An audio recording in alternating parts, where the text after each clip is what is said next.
So many movies, no time to watch them all. But Twig wants to see them, so we gave Twig a call. Now they're bringing on the friends, and together they will view these. So sit back and relax. It's Twig's Missing Movies. Hello, and welcome to Twig's Missing Movies, a show dedicated to watching the movies that Twig inexplicably hasn't seen. I'm your host, Drayfrig, and here's your cinematically clueless crow, Corvus Twig.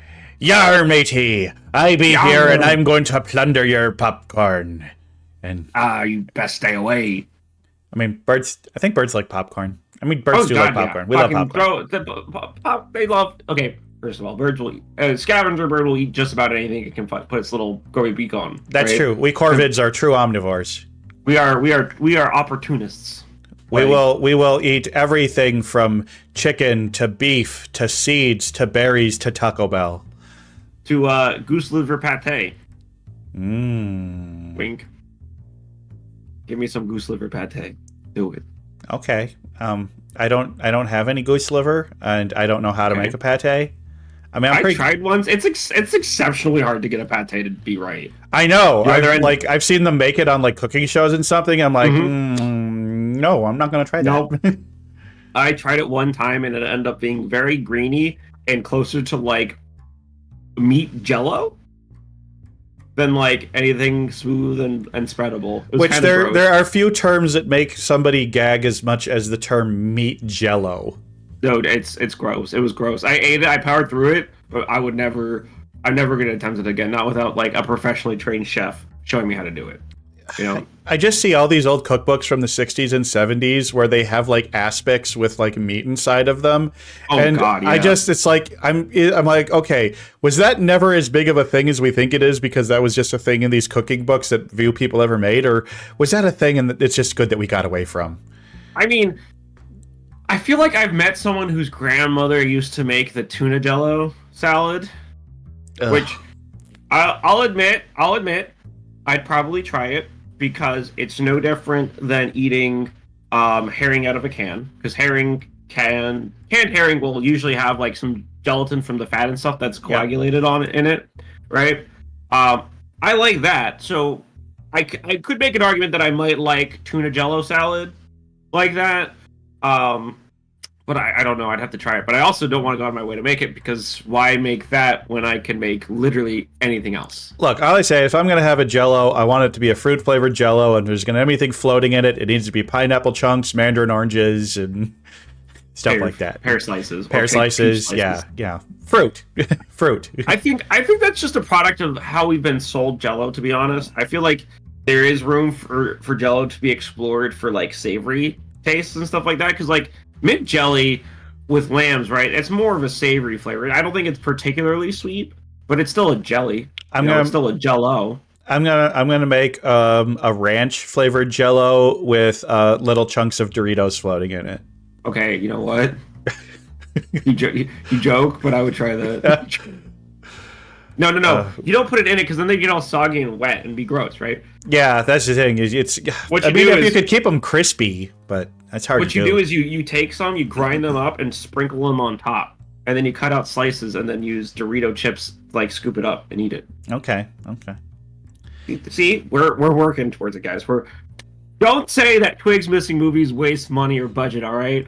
We put our brains to the test, all right? Next show, Corvid's cooking crap. Yeah, I mean, well, I already have a show that's initials are CCC, so it's CC. Are you talking about CCC movies or CCC cooking? God. I could call it like Corvus's ostentatious cooking kitchen. Cox? Yeah. We've got Tim, and we got CCC, and then we got Cox. I could have a Twigs Interesting Things segment. Twigs Cursed Kitchen, TCK. Yeah, I don't know. Maybe I'll do a cooking show at some point, but I I don't like to make. I like pictures and videos of cursed things. I don't like to create them myself because I actually like to enjoy the things I make. I mean, right now I don't want to ruin the things I enjoy with cursed things that I don't enjoy. I'm doing a chicken-based red beans and rice for dinner tonight. Ooh. So I'm slow cooking a bunch of chicken thighs, but then I also got some chicken sausage that's going to mix in 3 kinds of beans, 2 kinds of peppers. You're halfway to like a Creole stew at that point. I mean, I'm basically trying just to make a thick gumbo. You know, it's going to be a thick gumbo served over rice. It's going to be delicious. It's going to be good. Is it gumbo? I thought gumbo was the thick one, and jambalaya was the no. Jambalaya is thick. Gumbo is the soup. Remember, kids, they didn't add cornstarch to make theirs thick. They added okra. Yes, okra is how you thicken those things. Yes, but we do love that kind of stuff. You know, especially food from Louisiana, but also other parts of the Caribbean, perhaps from the Isle of Tortuga. Tortuga. How relevant, Twig? Because relevant? We're going to be talking about Pirates of the Caribbean: Dead Man's Chest.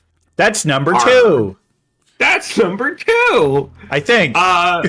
Yeah. No. Okay. So released on June 24th, 2006. This movie was the direct sequel to Pirates of the Caribbean: Curse of the Black Pearl, which had come out in 2003, 3 years earlier. Featuring much of the original cast, Johnny Depp, Orlando Bloom, and Keira Knightley, amongst others, it also added big stars to the roster such as Bill Nighy, Stellan Skarsgård, and Naomi Harris. Produced by Jerry Bruckheimer and written by Ted Elliott and Terry Rossio, this thrilling adventure went on to claim $1 billion and 66 million. It made a lot of money. It was really, really successful. Money in the box office on its budget of $225 million, which was almost double what it had for Pirates of the Caribbean: Curse of the Black Pearl. However, despite this commercial success, it was only met with a 53% approval rating based on 229 reviews with an average score of 6 out of 10. It's higher with audience reviews at about 72% on Rotten Tomatoes, 80 out of 100 all around on Metacritic.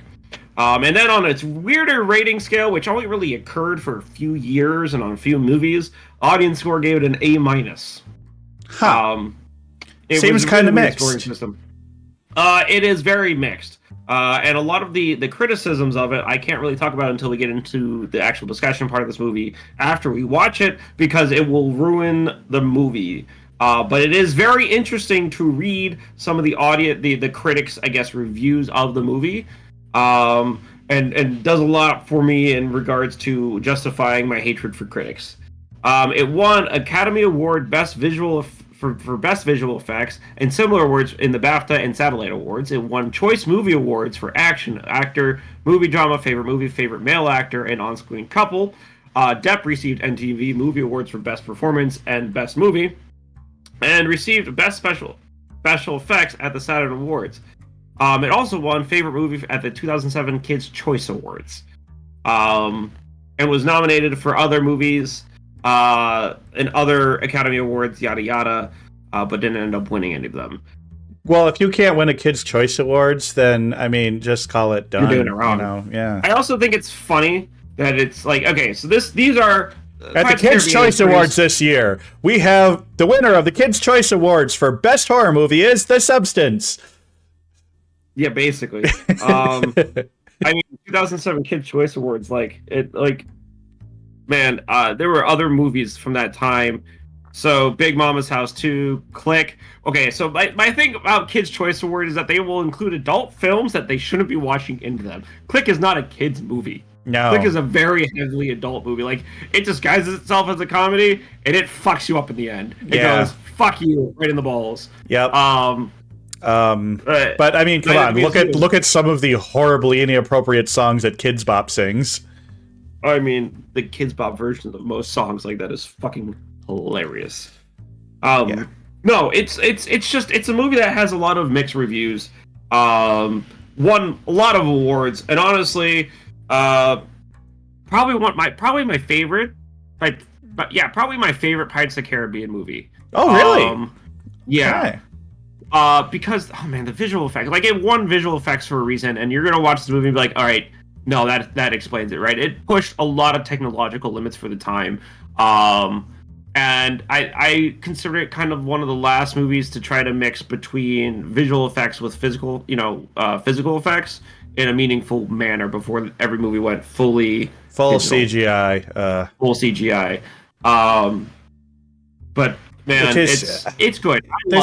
The mix is the way to do it, because you got to have some visual effects these days. But when you're on like a set with practical things at the act, it's better. When you watch The Force Awakens, right? Because Force Awakens kind of tried to bring Star Wars back to that mix of physical effects with CGI, did it so beautifully, and then everyone's like, we hate this movie so much, and then Disney backed off. And they kind of brought it back for The Mandalorian, and they kind of brought it back for the Rogue One movie. See, that's why I like the original. The show. But yeah, that's why the original trilogy worked so well, is because it was space with futuristic technology, but everything was run down and felt lived in. You know? Yeah. That's what you want. I think it's kind of like this. We're not gonna get into Star Wars too much, but it's I don't know. It adds to. Let me rewind. Let me think about what I'm trying to say. CGI shouldn't be used in lieu of physical effects where physical effects can be made. It should be used to enhance physical effects in every sense. Yeah. And that's it. Right? When I have an entire movie where famously Ian McKellen will like complain about playing Gandalf in front of a green screen for all the Hobbit movies. He's like, this isn't what I want to do. This is horrid. Right? Yeah. I feel like the green screen has taken away a lot of acting and replaced it with even more oddly even more expensive labor. But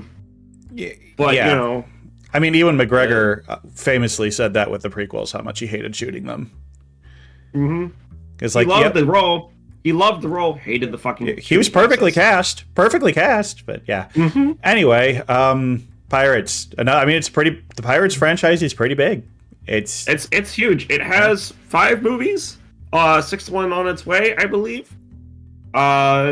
Rumors is that the 6th one was going to focus on like a new crew of people, and rather than on Jack Sparrow, which I think is good. There's other stories to be told in the universe that don't revolve around Johnny Depp.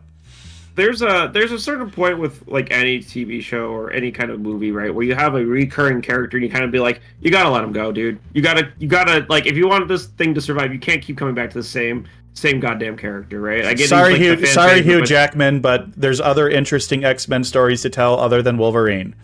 Yeah, you can only tell Sad Man gets electroplated so many times before I get annoyed with it. Similarly with Spider-Man. Like, Tom Holland was a great Spider-Man cast, so was Andrew Garfield, but how many times are we going to get the fucking origin stories? Yeah, they don't want to. Or like, that's why the Miles Morales stuff is so interesting. The Spider-Verse movies are so good. How many times are we going to get the Joker and Batman movies, guys? Oh my god. Us getting the Riddler in the Robert Pattinson movie was fantastic in my opinion. Right? Yeah. Move on. Find new characters. Well, and that's the thing with Batman is Batman has like the biggest, most interesting rogues gallery of any superhero by far. Yeah, I guess, yeah. I mean, Spider-Man and Superman have pretty good rogues galleries, but they're nothing compared to Batman's. I would say Barry Allen has a good roster as well. The Flash has some interesting characters he fights against too. And meanwhile, Marvel has like almost no interesting villains. That's not true. We're not here to discuss Marvel or comics right now. We're here to discuss fucking Pirates of the Caribbean. I'm going to ask you, why haven't you seen this film, Twig? Good question, because I saw the first one and really enjoyed it, and I've seen the first one multiple times, so it's just like, why have I not kept into this? You haven't seen the second? I don't know why. This is actually a big mystery to me, is how I've never seen this. Have you seen the third? Have you seen any of the other ones? No, only the first one. Only Curse of the Black Pearl. You loved the first one. I wouldn't say I loved it, but I liked it. But you've watched it multiple times. 2 or 3 times. So that's enough to go, maybe I should watch the second one. I know. This is a truly baffling one as to why I've never actually seen There's it. a lot of baffling ones. Let's be real here. Yeah, in this household, we've had many baffling ones. But this one feels like, I would say, of all the movies on the list, this is the #1 movie in terms of box office of all the movies on our list. That that's probably true because it's $1.066 billion in the box office. Unfortunately, later this month we've got another very high-grossing film. I mean, that was the eventuality with the show, right? Is we're eventually going to get to high-grossing films, and you're going to have to find more justifications than just it's baffling. Yeah, but I don't know. I guess maybe I just heard it wasn't that good, but I don't know. There's really no excuse. I don't understand. I'm surprised I've never seen this movie. But so okay, you haven't seen the movie. You don't know why you haven't seen the movie, but what do you know about the movie? Well, I was thinking about my predictions, and then I saw the movie poster, and the movie poster said, well, here's things I know. So I knew that Orlando Bloom and Keira Knightley were in the sequels, but I don't think they're in all the sequels. But I sure as hell know they're in this one. So yes, Will Turner and Elizabeth Holmes are back on this one. It's not Elizabeth Holmes. It's not Holmes. I know. Elizabeth Holmes is the Theranos lady. But we have Will and Elizabeth are back. And I also knew that in one of the sequels, the Kraken shows up. Well, there's the tentacle right there on the poster. So there goes that as a prediction. Swan was the last name. Elizabeth Swan. Okay. Miss Swan. Yes. But I also know that the main villain is Davy Jones, the guy with the squid face. So I know he's the villain in this one. But I don't know what the dead man's chest is. Like, Curse of the Black Pearl. Well, the Black Pearl is the ship. But the dead man's chest. It's gonna be some kind of MacGuffin, but I don't know what the relevance of that MacGuffin is. I'm guessing I'm gonna ask it has something to do with a dead man. Yeah, we're not there yet. So that's I feel like very cursory, very surface level, right? You're just skipping the stone on the ocean, Well, I mean that's what I know, Yeah. So from what you know, what do you think is going to happen in this film? Okay. Well, I think at the beginning. In the beginning, I think one of our introductory scene. Here's going to be my prediction. Wait, no, don't you go away, bullet point. It's always so... Fuck you, word. Why you gotta be so dumb? I'm gonna say Will and Elizabeth save Jack from execution at beginning of movie. I think that's gonna be a scene. Like, that's gonna be our introductory scene is like, Jack will have been captured, and he's getting ready to be hung, and then Will Turner and Elizabeth Swan swoop in, and they save him because they need him for something. And I think that's going to be a scene that happens. Okay. And it's going to be a scene that happens. I think because they talked about him in the first movie and how relevant he was. I think we will meet Will Turner's father in this movie. So I think his dad's going to show up. Because I was talked about, oh, you're the son of a pirate, but he was lost at sea or something. I think his dad's going to show up. I think it's going to happen. Okay. I know that Jack Sparrow's dad shows up, but I know that's not till one of the later movies, and I think his dad is. I also know that his dad is played by Mick Jagger, and you did not say Mick Jagger was in this movie, so. Huh? Okay, we'll talk about it. Is it Jagger or is it Keith Richards? It's one of the Rolling Stones. One of the Rolling Stones plays. I think it's Steven Tyler. I'm pretty sure it's Steven Tyler. It's not Steven Tyler. It's Steven Tyler's in Aerosmith. I'm pretty sure it's Mick Jagger. Maybe. Hold on, I'll look it up. You keep going on with predictions. Okay. I am going to predict. Okay, so we know we got Keith Richards. It is Keith Richards. Okay, so I was right. It was a stone. Yeah. I was wrong. All right. Well, we were both wrong. But the important thing is that you were wrong. So anyway, let's see here. Okay, the dead man's chest is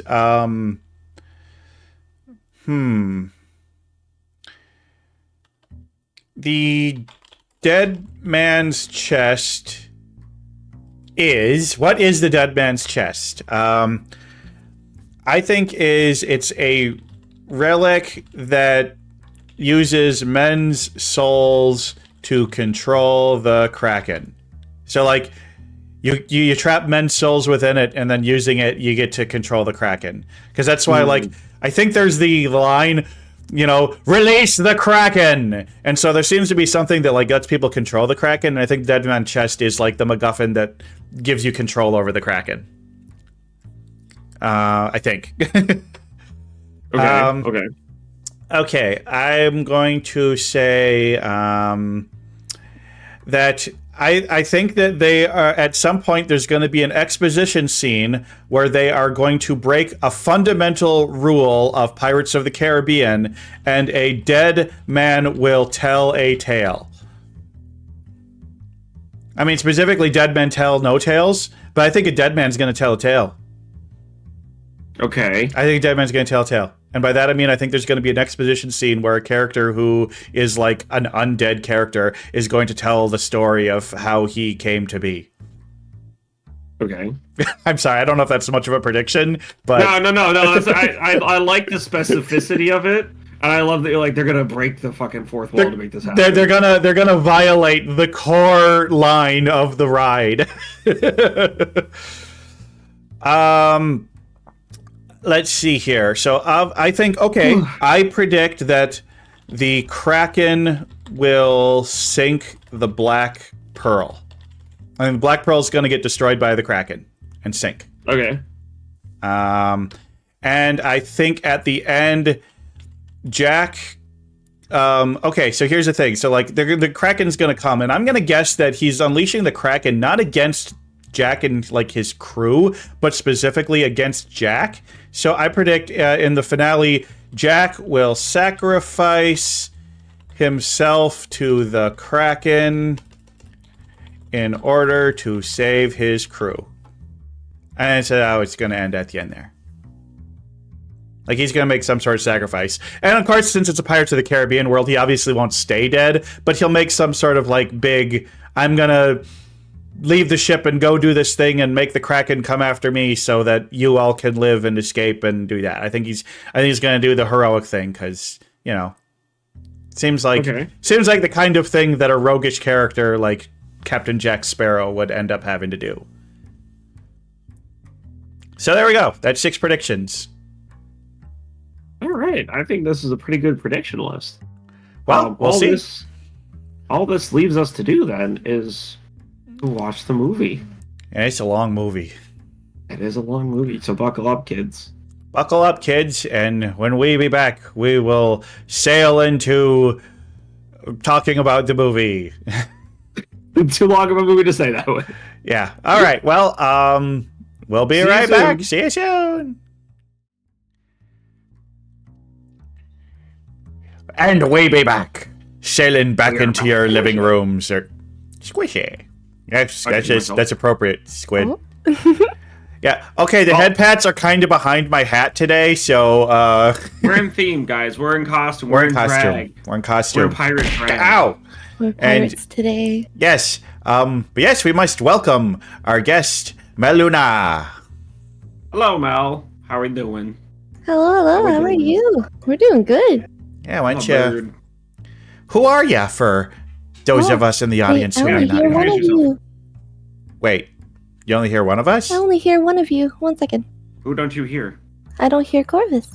You don't hear Corvus, but you've been hearing me all this time up until now. You're muted. Do you hear me, Drake? Why are you muting Corvus? He's not... I didn't mute him.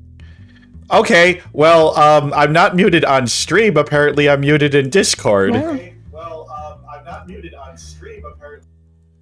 This is funny. So everybody on stream can hear me, but my 2 guests cannot. That's really funny. I can hear you. Wait, but Mel can't hear me? But Mel can't hear you. Yeah, I can hear you guys on stream. You're coming through. I'm going to have to listen on stream, but yeah, you're looking as muted, Corvus, on Discord. Like you've turned off your mic. No, I haven't. You muted me. Yeah, maybe you muted him by accident. Okay, let me see what I can do. Right click his name. There we go. I think this is the first time we've ever had Scuff on this show, and it wasn't my fault. Oh my god, it's so my fault. I don't even know what I did. I'm so sorry. Yeah, because you don't want to listen to me on the stream, because that's like on a 10-second delay. Oh yeah, that's what I was worried about. I was like, oh god, oh no. Okay, well, we're welcoming you, saying hello, and I wanted to say, who are you for anybody who's watching who may not know you? Hello, I am Melunah. I'm a comfy streamer. I'm a relatively quiet streamer. I am variety. I play whatever I am in the mood for. But yeah, you can just find me on Twitch under Melunah. Yeah, click the name, follow Melunah. It's right there in the title description Do it. of the video. But Pretend this is me threatening you on the gangplank. Hey now. I promise it's less scuffy over there than what's happening here. The only guests who are allowed to threaten on this show are be like Krotar or Bon. I've known Melunah their entire streaming career before, and even before that too. I'm allowed to make gun. They're the only person I think that can actually claim that we share the same model artist for our PNGs. Oh, that's cool. True, yeah. That's cool. So check yourself. This is me threatening you all. Mm-hmm. Well, You're not so even aware. he doesn't even know. You were very gracious to come on this show, and there's thousands of movies you could have picked, but why'd you pick this one? One of the ones I've seen in theaters, and I absolutely adored it. If I had to think back, it's definitely one of the ones that got me into like the pirate aesthetic and the themes. It's kind of why I like Sea of Thieves nowadays. I just like the music. I played the music, a medley for Pirates of the Caribbean in band in high school.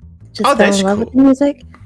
And yeah, this was the first one I've seen in theaters. I missed out on the first one, and then I just got into the series from there. And I assume you've seen the first one in the meantime since then? Yeah, I've gone back at this point and seen it. But yeah, you mentioned the music, and I do gotta say, it's just like the soundtrack for these Pirates movies is phenomenal. I mean, it's gorgeous. It's got that. It makes you get into the setting, gives you that sense of adventure. Absolutely. It's actually criminal that it didn't win any awards for its music production. That's insane to me. Yeah, because like you take the movies that probably won the Oscar for best soundtrack when these movies came out, and people don't know those soundtrack themes nearly as well as they do for these ones. I mean, the soundtrack for the Pirates movies is like it's in the same ballpark of iconic as like Star Wars or Back to the Future. It's one of those that you can hum, like you can very distinctly hear it. It triggers the echolalia in a lot of people. Like if you say that, people will know exactly what kind of mischief you're about to get up to, right? It's iconic, and it's very criminal. Like there's the as we discussed in the pre-show, I guess now we can talk about it a little bit. This only has like a 50% approval rating by the critics, and that's insane to me. That's criminal. Right? That's criminal. Like a pirate is criminal. Oh my god. You're losing your feathers. Well, that's only because I'm getting old. No, it's so like let me pull up some of the critiques, because I feel like we need to talk about this now, because Dead Man's Chest, as I said, is probably my favorite Pirates of the Caribbean movie. Yeah, it's definitely a favorite. Holds a special place. At World's End is probably my second favorite. Oh, that one was so good. Which too. I mean, okay, skipping forward to the very final scene of this movie that was like the epilogue, and they're like, well, if you want to go and get back Captain Jack Sparrow, you'll have to go to World's End. And I turned to my girlfriend and I'm like, World's End is the subtitle of the third movie, isn't it? Yeah. Yep. I thought that was so genius, though. That was really good. Yeah, I mean, they clearly wrote this movie absolutely, like they knew there was going to be a third one when they had a made direction. this one. They knew where they were going with it. They knew like what direction they wanted to take it in. They knew what was coming after. Yeah. But anyway, Dre, you were going to talk about the critiques of the criticism of the critics. So a lot of the average critiques of the movie is that it lost its sense of whimsy and adventure in between trying to give a surfeit of subplots that are all congealing into one big plot by the end of the movie. Basically, a lot of people were criticizing the fact that Jack Sparrow didn't feel like Jack Sparrow and actually felt like, a dick the entire movie, which he is the entire movie. Like, I think this also kind of suffers from the fact that people saw Jack Sparrow as a hero, a good guy by the end of the, Curse of the Black Pearl, because he does the right thing, quote unquote. Mhm. But like, the truth of the matter is, this is like where you start learning more about Jack Sparrow and how fucked up he actually is, and like, He was never really the good guy that you thought him to be. You thought he was Han Solo, but he's not. He's exactly. not. One critique person said, this is just a casual reminder that Jack Sparrow is a bad guy in a hero's hat. And he wouldn't think twice to cheat or double cross his friends, and that's very much the case. But a lot of critiques didn't like that. The other thing that people often critique too was that there were too many plots going on, and the movie felt very confusing. Which, I guess, if you weren't paying attention to the movie, I mean, I can definitely see a little bit of confusion, but it wasn't nearly that bad. Not enough to dock at points like this. Well, if you thought this movie was confusing, don't watch anything by Christopher Nolan. Yeah, Jesus. And then I guess the final thing is that someone critiqued this. It was kind of like a neutral critique, but whenever you say something like this, it's just as a critic, I always feel like it's negative. It's like person said you throw down your $10, which is still less than most in most cities these days, and in return you get 2.5 hours of spirited swashbuckling and Gore Verbinski, who has an appropriate sense of mischief, but you don't actually feel like your brain's being utilized for anything other than entertainment. And this movie was entertaining. But think of that in the negative sense. This person's basically saying this is a $10 They thought of it as just hey, we're just going on the Pirates of the Caribbean ride, rather than we're just here for the adventure, not or the subpar story. I can't really explain it well. I mean, that's a criticism that's often levied at a lot of the Marvel movies, where it's just for sure. Yeah. That one's definitely interesting because without this movie, World's End doesn't exist. And it's a setup. And I believe World's End has a much better reception than this one did. It has a much better reception by comparison, but we'll talk about that in a future episode. No, I don't know. It's I saw the movie. I've seen the movie probably hundreds of times at this point. That's an exaggeration, obviously, but I don't see what critics are saying about it beyond them just being going in with the expectation that they're getting a second Curse of the Black Pearl, and you're learning all these characters again or something like that. Yeah, and it's very upsetting because as I'm assuming you were entertained by the movie enough that you have some things that you want to speak about. Are you talking to me or are you talking to Mel? Yeah. I'm talking to you. This is a show about you not having watched the movie. All right. I mean, there was a lot of movies where it's hey, we're kind of going from set piece to set piece here. And I thought the set pieces were kind of fun.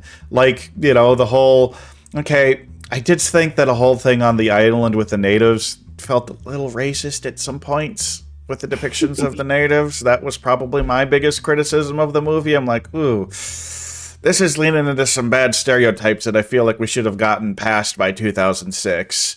But it was forgivable. It wasn't too bad. But I still thought that the whole escape scene was fun. I thought all the stuff with the Turner family on the ship there, with the whole liar's dice and that whole plot, I thought that was fun. Yeah. I really liked the visuals of the Flying Dutchman and the people on it. I thought that was really cool. I liked when they went to the Blue Bayou and met Tia. I thought that was pretty neat. It just the set it did move just kind of from set piece to set piece, but I didn't feel like we really had that many plots going on. It's just okay, you've got stuff with Elizabeth, you've got stuff with Will, and you've got stuff with Jack, and the three plots were pretty intertwined and didn't feel like we had three separate things going on. I don't know. I don't get that criticism of it. I didn't feel like we had different subplots going everywhere. It felt like each scene logically, went into the next one, and there was. It's a baffling critique, especially because I think it does something that's unique to a lot of movies in that it gives three separate characters, three separate story arcs to solve the same problem with three separate starting points. So you see, like, the problem solving that goes on to get to what they need to get to, right? In this case, it's, buying their freedom, more or less. And they're all buying their freedom, by the way, right? Yeah. Jack with his debt to Davy Jones, Elizabeth and Will trying to trying to buy each other's freedoms, and then the guy from the first movie who's trying to get back into the good graces. Yeah. Oh, and then man, Norrington trying to I get his know freedom from piracy. I thought that was an interesting way to bring that character back. Yeah. I don't know. I've never understood the critique myself. I did think the sword fight between those three guys, that one I felt like went on a little bit too long, and we have if you ever seen a real life sword fight, they don't go on for 20 minutes with them just clanking swords against each other. They're fast, they're brutal, and they're violent. And so that's one of the things that's like with, in this movie and in so many other movies, or like lightsaber fights in newer Star Wars movies, is they feel more like choreographed dances than actual fights. Well, that's what they are. I mean, that's why you have fight choreographers, I know, but like, okay, so you can have fight choreography that still feels like a real brutal fight. And as many issues as that show ended up having in the long run, there's a fight scene in Game of Thrones between the Hound and Brienne of Tarth that is just like a brutal in the mud fist fight, and it is maybe the best fight scene I've ever seen in a show because it feels realistic and brutal. But I mean, like, you always. But I understand that this is not a realistic, brutal movie. This is a swashbuckling adventure pirate movie. You got to have those kind of sword fights. I just felt like maybe it went on a little bit too long. No, okay. So we're going to backtrack a little bit. The Flying Dutchman, I think, aesthetically, is one of my favorite things about this movie, hands down. Oh, it looks so cool because you can see. And this is maybe like an undertone that some people didn't pick up on, is the longer you're on the ship, the more I guess corrupted and sinful you become, and thus leading to more mutations in this sense that you become, right?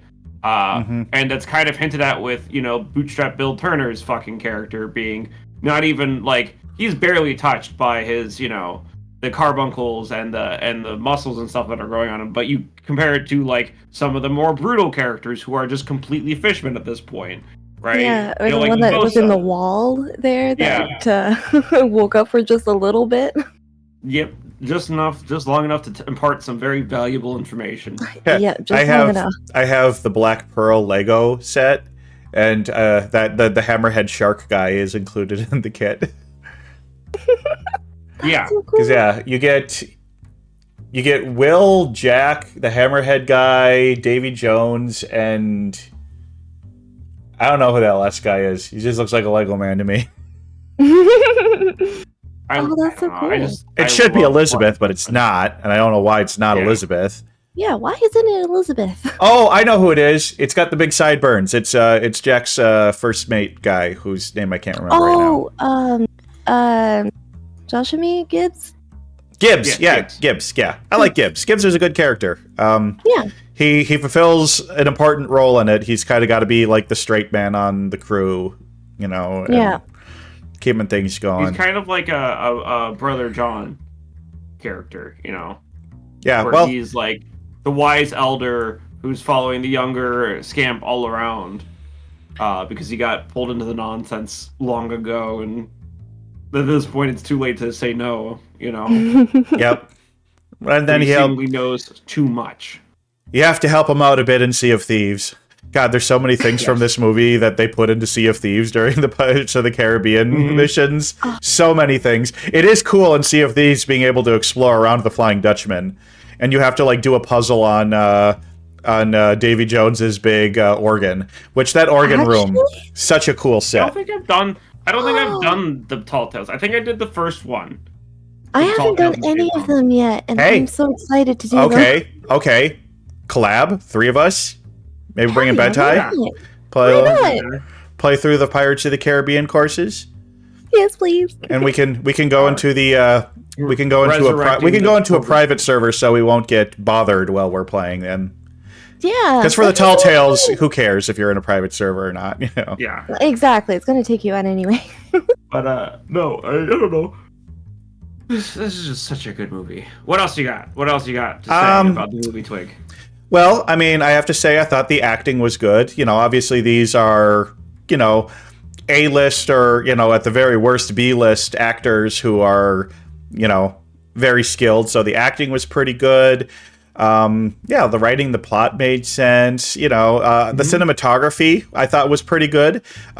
Great camera angles, great beautiful shots. So the cinematographer did a really good job of framing the shots and the scenes and doing all sorts of those good techniques. I mean, you know, just look at the screenshots here. Like, look at here. That's a photo from it, and like that's got great visual composition to it, with Elizabeth pointing the gun at. I mean, that's. And we got a puppers. We had a dog, which the dog was left behind on the island. Why did they not go back for the dog? What the fuck? Why did you just leave the dog there? I was so upset. It almost implies like the dog got eaten by the natives, and I don't like that. No. Oh, there's a line, by the way, that hints at where they're going, related to the natives, where one of the guys that Will talks to on the dock is like, I traded for good long pork there. Long pork being the term for human meat. There's a guy who openly admits he's a cannibal on a dock, working around other people. I definitely did not catch that one. Yeah. Oof. You know, this movie did have humor in it, but most of the humor was more of a, you know, makes you smile kind of humor rather than actually laughing out loud kind of humor. Where it's just like, okay, that's amusing. Well, I'm sorry, I didn't. Things that made me laugh out loud. I didn't laugh out loud. What made you? What's the thing that made you laugh out loud in this movie? Oh man, what? When they shot the monkey? Yeah. That was pretty good. It just happened so suddenly. The first time I watched, I remember laughing. When the guy, you know, when they're trying to sneak up the side of the mountain and the guy grabs a snake, right? That always gets my ass every time. It was amusing, but it didn't make me laugh out loud. But again, it was amused. I'm like, that's funny, but I'm not laughing. But yeah. There's enough gags in this, and there's enough jokes in this that have made me chuckle physically. Elizabeth, when asked to guard the chest, her going, no! Yeah. That was good. That was good. I did really like Elizabeth on that trading vessel when the whole thing with the dress and her then like playing with their superstitions and making them think there's a ghost and all that. I thought that was really fun and clever. Like, I really liked the character of Elizabeth in this movie. In fact, I would say Elizabeth is probably the best character in this movie. You know, she just... You know, I like that she's never a damsel in distress. You know, she's imprisoned, but that doesn't mean she's a damsel in distress. She gets out on her own accord. She has agency, and she really does a lot to move the plot forward, but also being, you know, a good person along the way, but a good person who's having to work with all these scoundrels. I'm not sure I liked her whole, I'd say probably one of my biggest criticisms of the movie is I didn't like her, like, feeling an attraction to Jack. I would have preferred if she had stayed fully dedicated to Will. I think I would have preferred that. But yeah, that didn't hit right, for sure. That just felt like drama for drama's sake. Yeah, and part of it is also just because of everything we know about Johnny Depp, which obviously we have to separate the character from the actor, you know. But I don't know. Maybe they're both bad guys wearing hero masks. But in this one, it definitely seemed like Will and Elizabeth were very much committed to each other. So for her to kind of do that, they were going to get married. They were literally going to get married in the beginning. So it's like, why? Yeah, that kind of rubbed me the wrong way. So that's probably. So yeah, I've had a couple criticisms of this movie, but I also have a lot of very good things to say about this movie. But I think the thing that I did like the most about this movie was the visuals. As you were saying, Dre, in the pre-show, that it did win awards for best visual effects, including the Oscar. And yeah, I can see it. The visuals are great. And we were saying a good combination of using both CGI but also a lot of practical stuff. Because God, I'd love to see like the behind the scenes stuff for all the people on the Flying Dutchman, and how much of that was makeup and makeup artists doing stuff. Because it's not a lot. It's not a lot. So I can tell you, because I used to watch the special credits religiously, because I always loved that shit. Bill Nighy spent most of his time acting in dot matrix suits. I can see that. Because of how much that Davy Jones is almost is a fully animated character. There's no that point is where a feat. for the time, that's a feat, right? All those characters on the rig on the ship were fully animated. Right? Okay, I thought maybe there was some character, because like obviously Skarsgård was wearing a lot of makeup. Skarsgård had more practical effects. It wasn't always perfectly that, but he definitely had more of the practical makeup going on. There's a part where a barnacle comes out of his cheek, and that was obviously CGI. But yeah. Again, going back to what I was saying in the pre-show too, is CGI can be used to enhance physical effects or physical props and stuff like that. Mm-hmm. With good effects, and I can't say for that one in particular, but it feels like something that was maybe physical makeup that they timed and then edited with CGI. Yeah, because of how naturally it feels like he's plucking it from his his cheek and eating it. Delicious, yum. Homegrown clam, yummy. I mean, when I preen, I eat the feather afterwards. It's like a little treat after. It's like the left preening treat.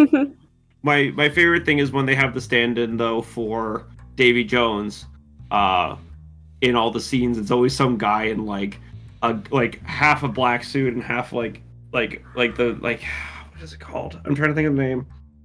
They just look like a goofy version of the character, basically. Yeah. And that they use CGI. Like it's all foam props for like the claw, and then like a half mask basically for the face. And it's just goofy seeing it, in the real life. Like, oh yeah, that's where Davy Jones. Oh, that is supposed to be Davy Jones. Yeah. And then you think about it for the rest of your life while you watch the scenes. Yeah, but I mean, it. Prosthetics. That's the word I'm looking for. Prosthetics. Thank you, yes. Prosthetic. Okay.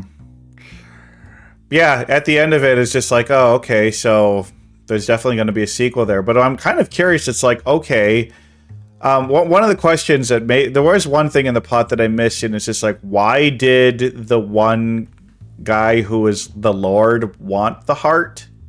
What was he specifically going to do with the heart? Did they ever say that? I'm not. So he hints and alludes to it when Elizabeth is Is it Elizabeth or Will? I can't remember. Talks to him. No, Elizabeth is talking to him about like what he wants Jack's compass for, thinking Jack's compass only leads to the island of the Muerta, right? Mm-hmm. And he's like, oh no, there's this points to whatever you want, and there's something more that I want for my longer term plans.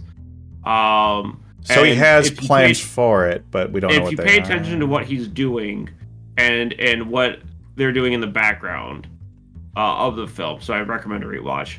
They're tracking pirate movements in the background, and it's kind of alluded to that he wants to end piracy altogether.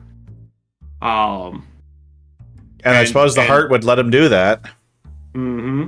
Because then he can. His goal is... okay. Prediction for the third movie: the heart is going to be used as a bargaining chip against Davy Jones, and he's going to use Davy Jones as a tool to wipe out the rest of the pirates. And then once Davy Jones has done that with the Kraken, then he can kill Davy Jones and be completely rid of pirates.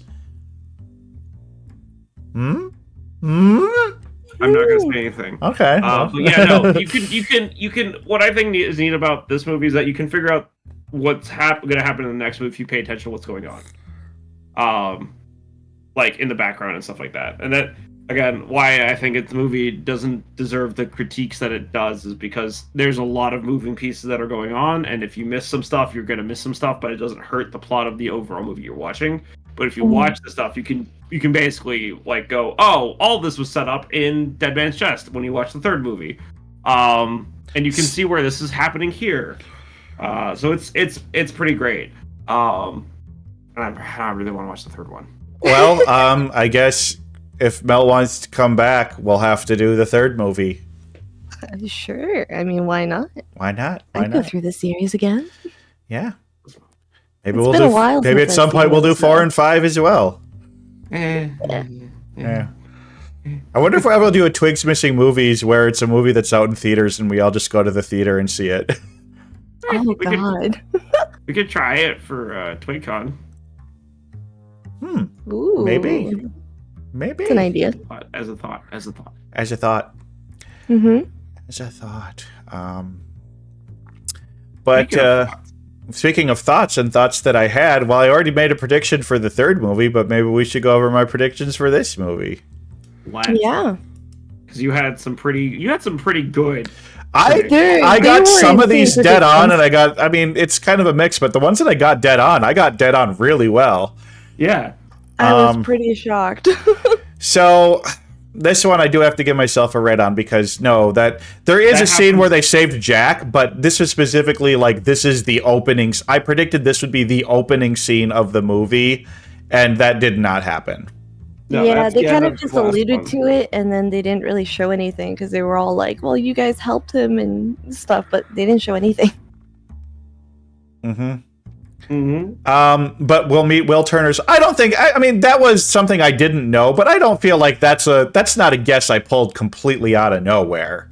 No, I mean it's something like, that's alluded to a lot in the first movie. So Yeah, I mean Bootstrap Bill Turner gets mentioned like a total 50 times. So that was. I think that. I mean, that sounds like a wow. How did Twig predict that? But I think that was actually a pretty easy prediction. If you watch the other movie, again, there are things that get hinted at in these movies that lead into the other movies. Yeah. We call that an educated guess. Yes. The Dead Man's Chest is a relic that uses men's souls to control the Kraken. No, that's not what the Dead Man's Chest is at all.